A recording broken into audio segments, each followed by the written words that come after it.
మోంతా అది అర్ధరాత్రి అనగా మిడ్ నైట్ అక్టోబర్ 28న ఆంధ్ర బార్డర్లోకి తాకిడి మొదలుపెట్టింది. ఆ తాకిడి ఎంత బలంగా ఉందంటే ఎన్నడూ అంత తుఫాను కానీ అంత వర్షపాతం కానీ ఎప్పుడు వాళ్ళ జిల్లాలకు లేదంటే ఆ రాష్ట్రానికి ఎప్పుడు ఎన్నడూ తాకలేదు. ఆ ఒక్కరోజు తాకింది. ఇది మచిలీపట్నం, కాకినాడ జిల్లాలలో ల్యాండ్ ఫాల్స్ మరియు ఫ్లడ్స్ తెప్పించింది. అలానే ఆడ వర్షం కూడా చాలా పడింది. ఎన్నడూ ఇంత వర్షం ఇంత బలంగా ఇంత ఫోర్స్తో ఏ తుఫాన్ వర్షమైనా ఏదైనా కానీ ఇంత ఘనం పడలేదని చెప్పారు. ఇది మధ్యలో మనకి ఇది మెల్లగా తెలంగాణ వైపు కదిలింది. కానీ అడ్వాంటేజ్ ఏంటంటే దాంట్లో మనకి ఆ ప్రెషర్ కొంచెంగా తగ్గుకుంటూ వచ్చింది. మీకు ఒక ఫోటో చూపిస్తున్నాను. ఇక్కడ ఐఎండి మ్యాప్ రేషియో ఉన్నంత మన ఆంధ్ర వైపు వచ్చినప్పుడు ఉన్నదలా, కానీ తెలంగాణకు వచ్చినప్పుడు అలా లేనేలేదు. కొంచెం తగ్గినట్టు ఐఎండి వారు చెప్పినారు. అయితే ఆంధ్రాలో ప్రభావం చాలా దారుణం. అయితే ఇది తూర్పు గోదావరి, కృష్ణా, గుంటూరు జిల్లాలలో ఎంతో నష్టం జరిగింది. చెట్లు కూలాయి, విద్యుత్ నిలిచిపోయింది, పంటలు నీట మునిగాయి. వరి, అరటి, మిరప ఇది అఫీషియల్ రికార్డ్. దాదాపు 43,000 హెక్టార్ల పంట నష్టం జరిగిందని అక్కడి ప్రభుత్వం చెప్పారు. ఇది ఆంధ్ర ప్రభుత్వం ఫేస్ చేసిన ఫస్ట్ అండ్ అతిపెద్ద తుఫాన్ అని నాకు అనిపిస్తుంది. ఎందుకంటే ఆంధ్రప్రదేశ్లో ఇంత పెద్ద తుఫాను ఎప్పుడూ రాలేదు. బహుశా వస్తాదేమో, కానీ మనం అలా కోరుకోము కదా. అయితే ఈ ప్రమాదం జరగక ముందే 76,000 మందిని సురక్షిత ప్రాంతాలకు తరలించమైనది. ఇది గర్వపడే విషయం. ఆంధ్ర ప్రభుత్వం ఇది మంచి పని చేసింది. అండ్ కొంతమంది ఈ సేఫ్ జోన్లకు వెళ్ళేటప్పుడు కొంతమంది ప్రాణాలు విడిచారు. అది చాలా బాధాకరం. వెదర్ అట్లాంటిది, ప్రకృతి మన మీద పగబట్టిందని మనం అనుకోవద్దు. అలా మన తప్పు ఉంది కూడా అని ఆలోచించాలి. అయితే ఇలా జరిగిన క్రమంలో మీకు అర్థమయ్యేటట్టు కొన్ని ఫొటోస్ చూపిస్తాను. దాంట్లో ఆంధ్రాకి ఎంత నష్టమైందో అని కూడా మీకు తెలుస్తుంది. ఇది వరద నీరు ఫోటో. అలానే మీకు ఇంకో ఫోటో చూపిస్తాను, చెట్లు కూలిన దృశ్యాలు. అలా చాలా నష్టం జరిగింది. ఏదో వీడియో కోసం నేను ఏదో చేయాలని కాదు. ఇది చాలా బాధాకరమైన విషయం. నేను ఇలా ఎప్పుడు అవుద్ది అనుకోలేదు. అది మన దురదృష్టం. అయితే ఇప్పుడు ఆంధ్ర అయింది కదా, తెలంగాణ పరిస్థితి చూద్దాం రండి. తెలంగాణ పరిస్థితి, మోంతా తుఫాన్ బలహీనపడినా అది రవ్వంత మాత్రమే. దాని వెనకాల తీగలాగితే చెట్టంతా వచ్చింది. మోంతా బలహీనమైన తెలంగాణలో గట్టి ప్రభావం చూపింది. చాలా జిల్లాలలో నిజామాబాద్, కరీంనగర్, ఆదిలాబాద్, అలానే వరంగల్, హన్మకొండలో కూడా భారీ వర్షం నమోదయ్యింది. కొన్ని పట్టణాలలో నీరు నిలిచిపోయింది, విద్యుత్ సరఫరా ఆగిపోయింది, వాహనాలు కూడా ఆగిపోయాయి, రోడ్లు ఎక్కడికక్కడ చీలిపోయి అలా బురదలో కలిసిపోయాయి. మీకు కొన్ని చూపిస్తాను. చెట్లు కూలిన దృశ్యాలు, అలానే నిండిన రోడ్డులు, పాడైపోయిన బ్రిడ్జులు.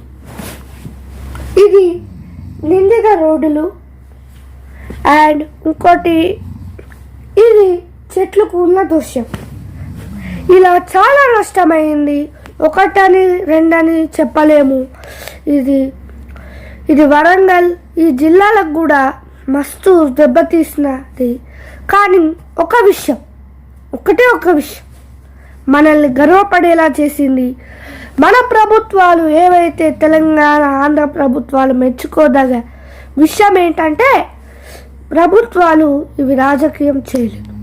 నిజం, ఇవి రాజకీయం చేయకుండా తమకు నష్టమైందని, తమ రాష్ట్రాలకు నష్టమైందని అప్పటికప్పుడు ఎన్డీఆర్ఎఫ్, ఎస్డీఆర్ఎఫ్ మరియు పోలీసులని సిబ్బంది పెట్టి మరీ అక్కడ ప్రజలు ఏదైతే చిక్కుకుంటారో వాళ్ళని సురక్షిత ప్రాంతాలకు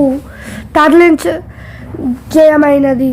అలానే 2-3 రోజుల వరకు స్కూళ్ళు, కాలేజీలు, క్యాంపస్లు అన్నీ బంద్ చేశారు. ఇది హాలిడే ప్రకటించారు. కానీ ఇక్కడ దురదృష్టకరమైన ఏంటంటే కొన్ని జిల్లాలలో నీరు, రోడ్లు త్వరగా బాగు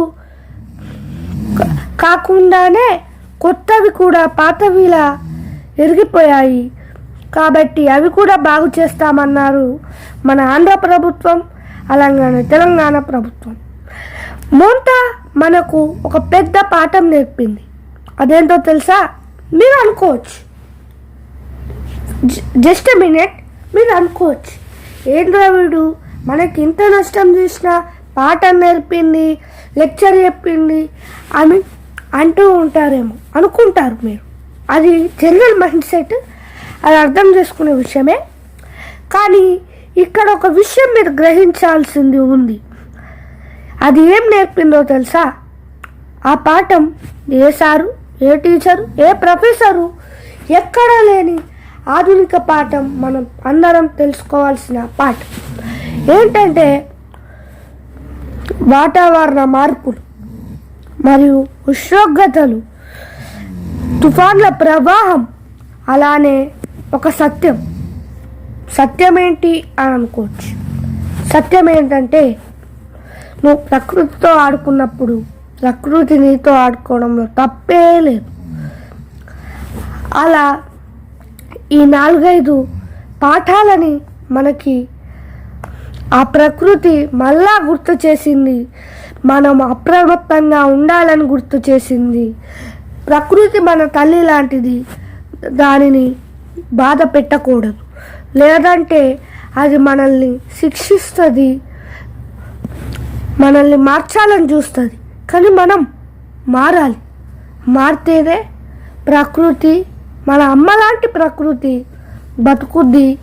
మరి ఇంత పొల్యూషను, ఇంత అది లేకుండా ఏ తుఫానులు ఏమొచ్చినా మనం తట్టుకునే శక్తి మనకు, మన ప్రకృతికి మనమే ఇవ్వాలి.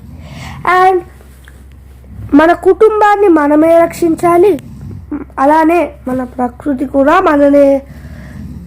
మనమే రక్షించాలి. ఎందుకంటే ఇన్నాళ్ళు ప్రకృతిని నువ్వు రక్షించకపోయినా అది నిన్ను రక్షించింది. కానీ ప్రకృతికి సాయం చేయాల్సినప్పుడు నువ్వు రక్షించక తప్ప ఎవరు రక్షిస్తారు మిత్రమా? ఇలా చెప్తూ ఎన్నో చెప్పింది, ఎన్నో నేర్పింది. కానీ మనమే నిర్లక్ష్యం చేసాం. ఇప్పటి నుంచైనా సైక్లోన్ మోంతా ముగిసిపోయింది అని పట్టించుకోకుండా మానేయండి. పట్టించుకోండి, మీరు మారండి. ఇది ఒక బలమైన జ్ఞాపకంలా మీరు గుర్తుంచుకోవాలి. ఇలాంటి తుఫాన్లు ఎన్నొచ్చినా ఏదైతే ప్రకృతి మనకు నేర్పించిన పాఠాలు మనం మన గుండెల్లో ఉంచుకొని మనము బలంగా నిలబడతామే, అప్పుడు మనల్ని తుఫాను ఏది మనల్ని ఆపలేదు. మనం ప్రకృతిని గౌరవించాలి, సమాచారాన్ని పంచుకోవాలి. తప్పుడు ప్రచారాలు చేయవద్దు. ప్రశాంతమైన సముద్రాన్ని మనం కాలుష్యం చేస్తున్నాం. ఇది తప్పు. ఇలా చేస్తే సునామీలు, తుఫాన్లు రావా మిత్రమా? చెప్పు, రావా? అని ప్రకృతి మనకి ఎన్నోసార్లు హెచ్చరించింది. కానీ మనం మూర్ఖులం. మనం దాన్ని నిర్లక్ష్యం చేశాం కాబట్టే మనకి ఇన్ని కష్టాలు, ఇన్ని కనుదంపులు మనకి వచ్చాయి. ఇప్పటికైనా ఏమీ లేదు, అంతా మన చేతులతోనే. మనం మారితే ప్రకృతి మనల్ని ఏమీ చేయదు. అలా అని మన ప్రకృతిని కూడా ఏమీ చేయకుండా ఉండాలి. ప్రకృతి మనల్ని కాపాడింది, మనం కూడా ప్రకృతి కాపాడితేనే ఈ సమాజానికి బాగు చేసిన వాళ్ళం అవుతాం. And this is from me. ఈరోజుకి ఇంతే. ఇది స్పెషల్ వీడియో. మీకు నచ్చితే లైక్ చేయండి, షేర్ చేయండి. సబ్స్క్రైబ్ చేసినా చేయకపోయినా పర్వాలేదు, కానీ షేర్ చేయండి. మీలో మార్పు మీతోనే కాకుండా ఇంకా చాలామందికి రీచ్ అవ్వాలని కోరుతూ ఇలాంటి వీడియోస్ నేను ఎన్నో చేస్తాను. కేవలం మీ సపోర్ట్ కావాలి. జస్ట్ మీ సపోర్ట్ కోసమే నేను ఎదురు చూస్తున్నాను. That's it. ఈరోజుకి ఇంతే. మళ్ళీ కలుసుకుందాం రేపు.